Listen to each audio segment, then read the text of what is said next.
Well, I'm Sylvia Aseneth Olive Young, and I'm 99 years old. I'll be 100 years next February the 22nd. I have two daughters. My oldest daughter is Linda, and my younger daughter is Maureen. I don't have any grandchildren. Okay. I've got a grandcat and a granddog. Awesome. Okay.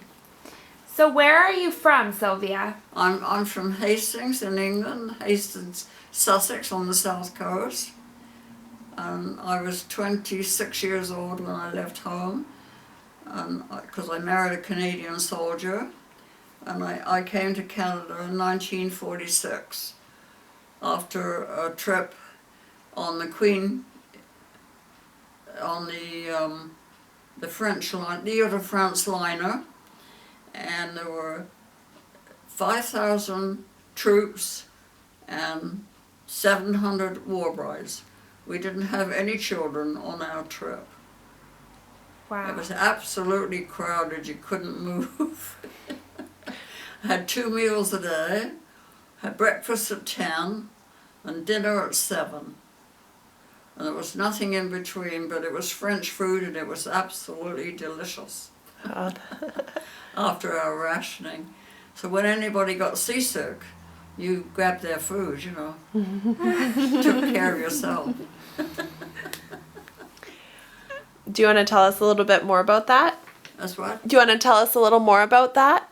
How did it come about that you came to Canada? It took 7 days to get to Halifax, and we came into Halifax Harbour, and we went through customs, got off the boat, went through customs, and got on a train.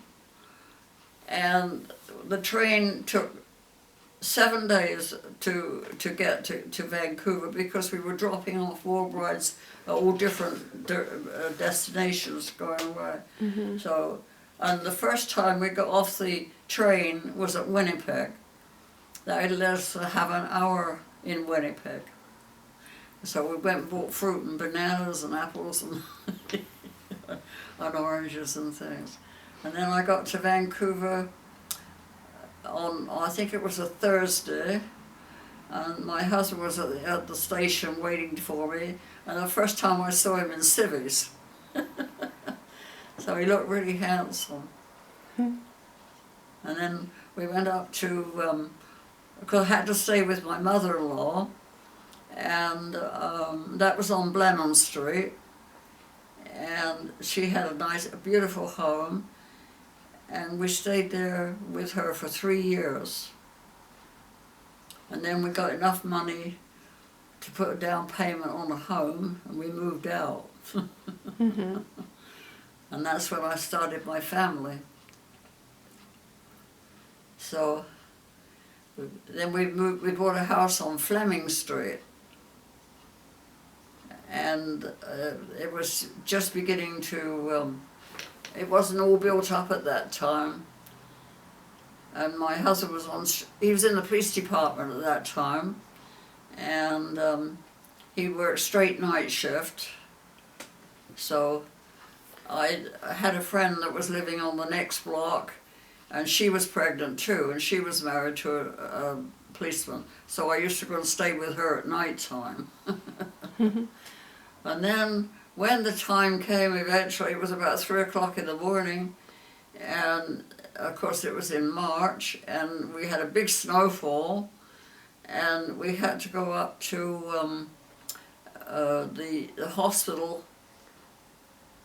I can't remember the name of the hospital now, but we went up through Canby Street and all the snow to the hospital there. So, and then they decided I wasn't quite ready and I was going to have to go home. And anyway, things got and then I produced my daughter. And the lady lived across the street. She was working a nurse in the case room, and she says, when Linda Tyler really the doctor told him off, she said, it's about time I got. I really lit into the doctor. I don't remember that. What else do you want to know? So that's So we lived on Fleming Street for, I don't know, about 3 years, and then we moved to Argyle Street. It was a bigger house, and then of course I had Maureen then, so now I got 2 children. Nice. And like we were right across from the school there, so that was good. Yeah, so. Great. So have you ever been in a film before? Have you ever been in a film before? No. I was in a movie with, what did I say his name was? Adam Sandler. Just a bit part. That was funny because they didn't pay us anything for my friend Doris went with me, and they didn't pay us anything. And then the extras arrived that were paid at 10 o'clock, and they gave them a beautiful lunch. We did everything for free. They didn't give us anything. What did you have to do in the movie? Oh, we're just sitting in the crowd, that's all. It was a golf movie. Okay. So they were filming in Central Park. What was the name of it? I can't think, I wish I could think Adam Sandler. I can't remember. Was it Happy Gilmore? Happy Gilmore? Happy Gilmore? Happy Gilmore, that was it. Yeah, that was it. Happy Gilmore. That's fun. He was Happy Gilmore. Yeah, so that was my experience in the film industry. Do you want to tell us a little bit about your childhood when you were growing up in England? I really can't remember it. Okay. I don't remember it very clearly. That's okay. That's okay. Can we ask you some questions about what it was like when the war was going on? Sure. Okay. All right, want to do that? Yeah. Okay. So do you remember hearing about the war, that it was starting, or when did you hear about? The war started in 1939, I think I was 19.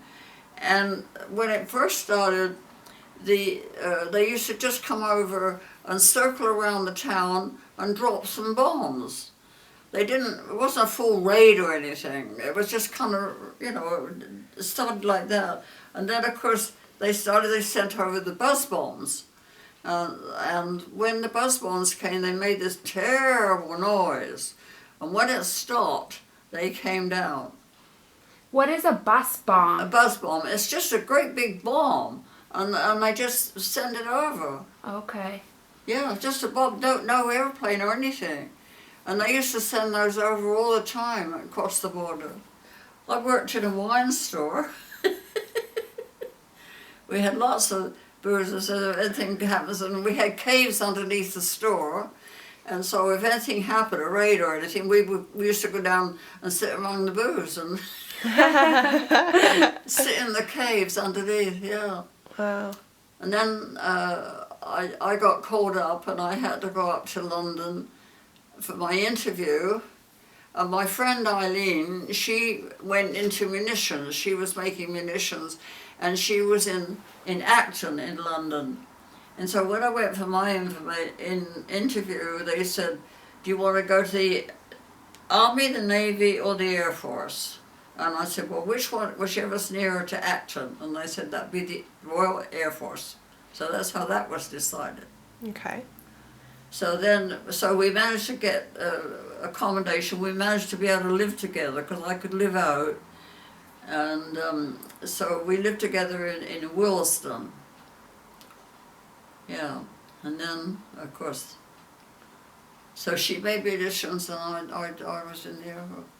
What did you do in the Air Force?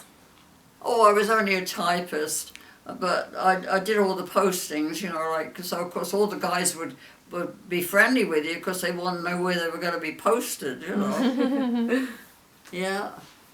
And that's when I met the first black person I'd ever seen. And his name was Felix Sawande. And he was from Nigeria, I think. And he was in the Air Force. And in his own country, he was a famous organist. Yeah, that was the first black person I met. And I could never met any Chinese people either, you see. Because I lived in just a little coastal town. Mm-hmm. And then because when, I'm going to say that. Yeah, so, and then of course I met Gordy, and that's history. We got married November 1943, I think. So did you have a boyfriend when this was happening? I had a boyfriend when the war started, Harry, a big blonde with big blue eyes, and he joined the Air Force as an air gunner, and they gave him a week's leave, and he came home for a week's leave, and then he went back, and on his first operation he was killed, and that was my 21st birthday. So that was a good birthday present. How did you find out he was killed? Did they come to your house? How- How did you find out that he was killed? Oh, well, they sent you a telegram, you know, to tell you. And of course I knew his mother, she got information too, you know. And that was very sad. So, yeah, so then, So what were the rations like during the war? Did every family get a certain amount of food they could eat, or? well, of course we were all on rations, you know, you got about 4 ounces of meat a week, and Wow. you were supposed to get 1 egg a week if you're lucky.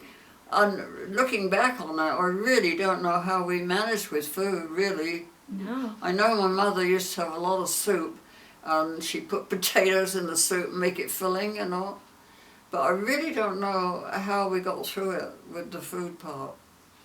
So, even when I was in the Air Force, it sure wasn't very good. No. Yeah. My father had 4 brothers, and at the beginning, before the First World War, 1917, 2 brothers went to Australia. And so later on, of course, they had a family and everything. And Ron, he came to England to see where he was born and everything. And so then my cousin Kathleen in England told me that he was there, so I said, why didn't he come and visit me? So he came and visited me, and he stayed here for about a month. We had a great time. And then later on that year, I went to Australia I went and stayed there for a month. And so I met a whole bunch of cousins there that I got. Because one uncle had about 10 kids. Wow. I get about 10 cousins. Wow. Yeah. So anyway, that was good. And then I've been on trip to the Grand Canyon. I've been down to Vegas lots of times and had a good time. That's awesome. Cool. I haven't got much else to tell you. No problem. What was it like when the war ended? Hmm? How did you find out the war ended, and how did you feel? Oh, well, it was ended June the 6th. No, that was D-Day. It was May, 1945. And, oh boy, it was great, but we were still on rations. We had rations for another year. And then, of course, you see, I was married to a Canadian. I had to think about coming to Canada and leaving home. Reality set in. Yeah, so March the 26th, 1946, I left home. How did you feel about going to Canada? Well, I hadn't got a clue what I was coming to or anything, you know. Took 2 weeks to get here. And there were 46,000 war brides and 22,000 children that came after the war that year. It was a whole generation. Wow. And now we're nearly all gone. All the mothers are anyway, the dads, you know, not many left of us. Wow. So, and then of course, like I said, I had to live with my mother-in-law, and that was just absolutely horrendous for 3 years. And Gordy was he was in the police department, and he was on straight night shifts.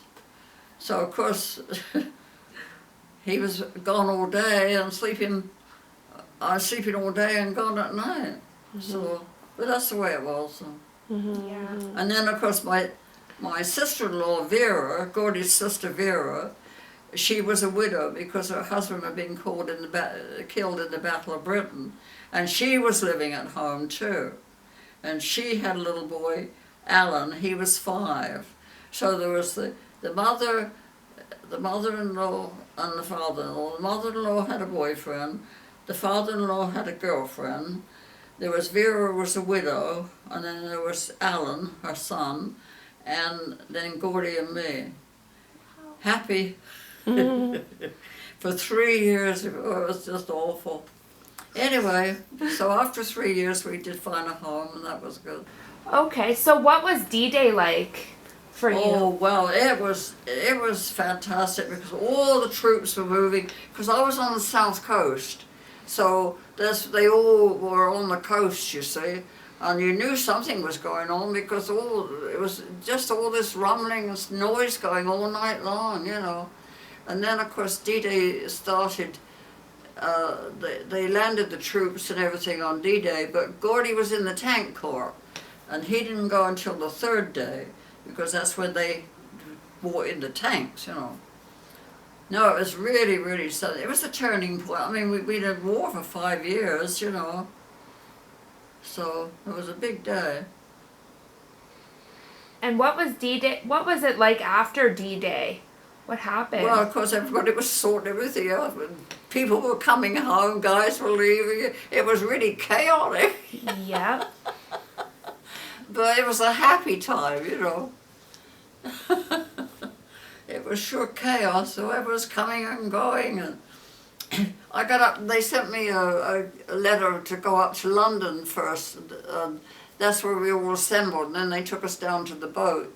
And when we got there, they said that we had 3 days to wait because we were waiting for a bunch coming from Ireland, and the weather was so bad that they couldn't make it. So they said we could go home if we wanted for 3 days.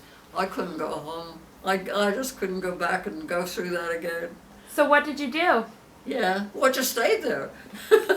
You know, just made the best of it. I mean, a whole bunch of them did too, but I just couldn't go back and go through that again. Oh, God, no. See, my sister was only 16, just a teenager. Wow. Yeah, and I had 2 sisters, Eileen and Jean. Eileen was 3 years younger, and Jean was 10 years younger. So they were still with my mother. I couldn't have done it if they hadn't been with her. I couldn't have left her, you know. Mm-hmm.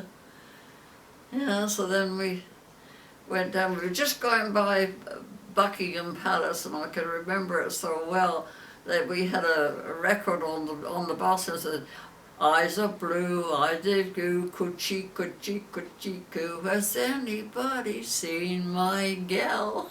Just as we were going about Buckingham Palace. It was quite a time. But you see, I used to worry about my mother because, I mean, they used to just come over and just drop a few bombs, you know. It was awful. You were telling me about the Blitz the other day. The Blitz? You were telling me about the Blitz in the car the other day. Do you remember about that? About what? The Blitz. The Blitz? The Blitz? Oh, the Blitz, yeah. Gee. No, they bombed us for 30 days and 30 nights, every day. And then before that we had the bombs, not the buzz bombs, but the, oh dear, what were they called? You never heard them. You'd be just sitting here and they would come down. You never heard them, no warning at all. My mother-in-law's mother was in London all through the Blitz because my mother was an English war bride. My mother-in-law was an English war bride for the First World War, and her mother was still alive, and she was 98 years old, I think, and she went through she was bombed out twice during the war. Yeah, because no, it was a terrible time. but you know, you had to, you went through it, and so. Wow. So what was your marriage like? What was it like getting married?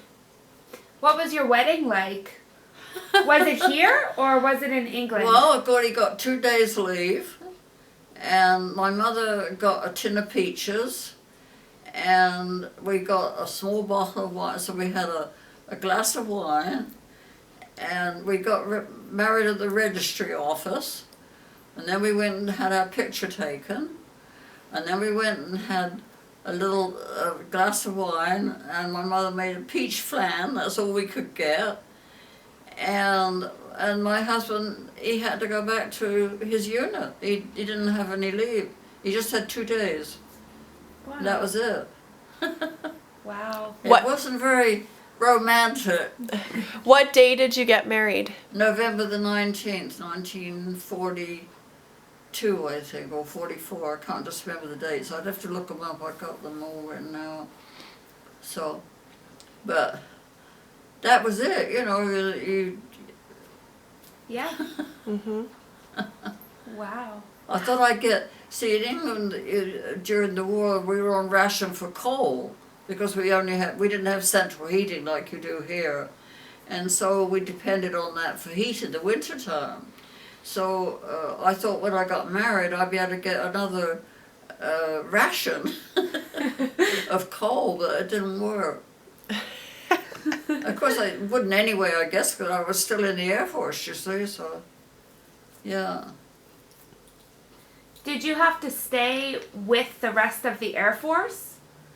Well, when I got married to Gordy, you see, that made me a Canadian citizen, Yeah. and so I was able to get a discharge. Yeah. So I was in the Air Force 3 years, Okay. so I was able to get, but it was almost at the end of the war anyway, so yeah. Okay. And did you live in like some kind of housing for the Air Force, or did you live in your own place? No, I was able to live what they call live out, and I was living with my friend Eileen. Oh, okay. Yeah, but of course I was in uniform and everything, you know, because they couldn't get us all in Abbey Lodge. I was in, we were in the Duke of Windsor's home, because he had a house in what was the name of the park? It was a big public park in London, and he had a house there, home house. Hyde Park? And the Air Force took his house over. Is it in Hyde Park? Hyde Park, no, not Hyde Park, Kensal, no, not Hyde Park. It was a big public park. I can't remember the names of Which the. other ones have we been? Did we go to? And then next door, at that time, what's his name? Cary Grant was married to the Woolworth heiress, and he had a home next door, Wingfield House, and the Air Force took his house over. Is this by Kensington Garden? Kensington? Kensington, no. No, it's near Baker Street. I can't think of it. That's when okay. you said the Air Force took his house It was over, it was near Baker Street. okay. When you said the Air Force took his house over, does that mean they went in and said, "You need to give us your house. We're going to stay here"? Yeah, they just took it over, you know. Oh wow. Yeah. Okay. But we didn't stay there very long. We stayed in home house quite a long time, all through the war. It's near Baker Street in London.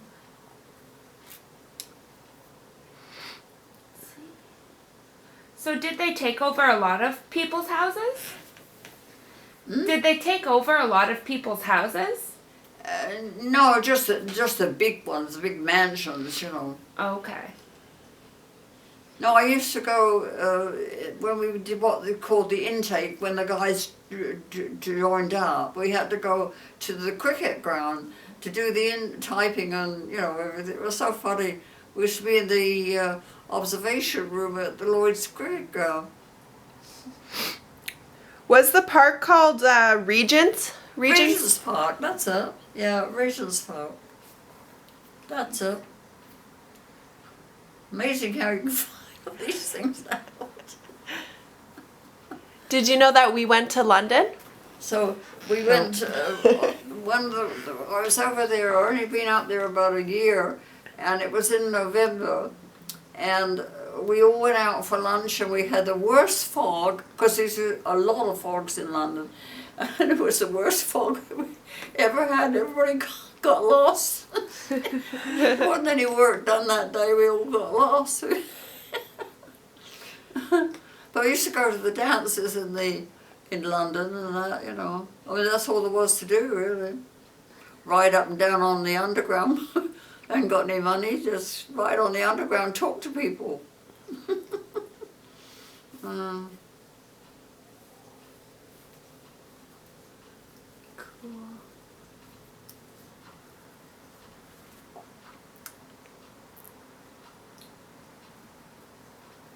Any questions? It's awful, you know, because people were all on the underground, they were all sleeping on the platforms, you know, for safety, to avoid the bombing, you know. It must have been devastating when you came up the next day and saw what happened. Yeah, I know, you never knew what was going to fight, you know. Some areas were worse than others, you know. But Buckingham Palace and those places, they didn't bomb many of the real famous places, like St. Paul's Cathedral or Westminster Abbey or the Buckingham Palace. Those, very few of those got hit. Everybody was hard up and times were really, really bad.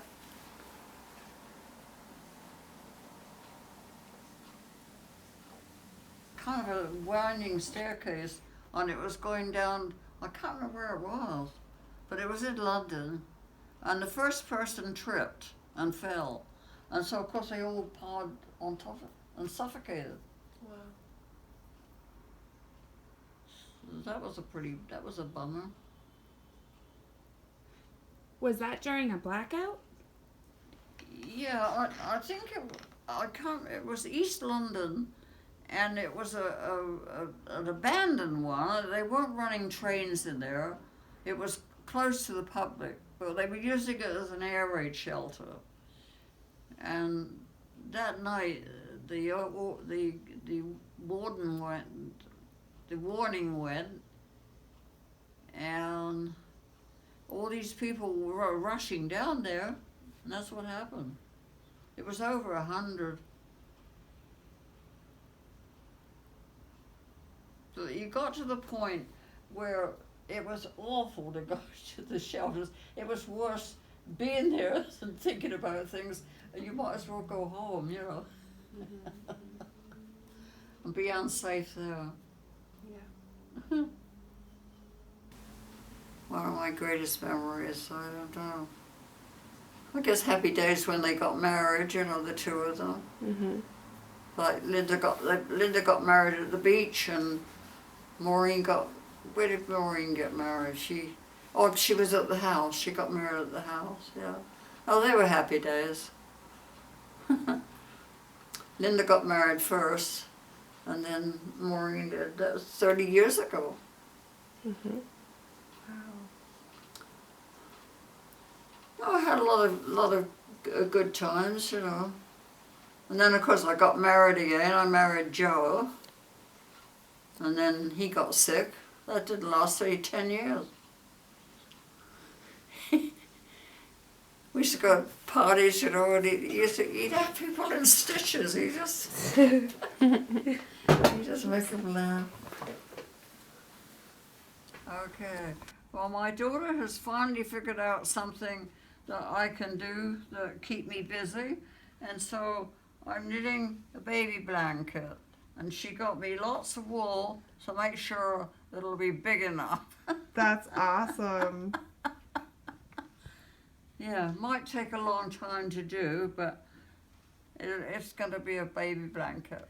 How long have you been making those? I don't know. Oh, I've been making these for years. Knitting for years, but this is what I'm down to now. It's just this. Great. Well, thank you for sharing that with us. Is there anything Well, else? no, it's not my best effort, I don't think. Oh, you did I great. hope it's all right. Yeah, Oh, you it's did really good. Yeah. Thank you so much for telling us about So that. what will you do then? Do you make that into a... Anyway, if you could give a copy for Maureen, that would be great. Yeah, we will. We will for sure. So you think it was successful? Yes. Yes.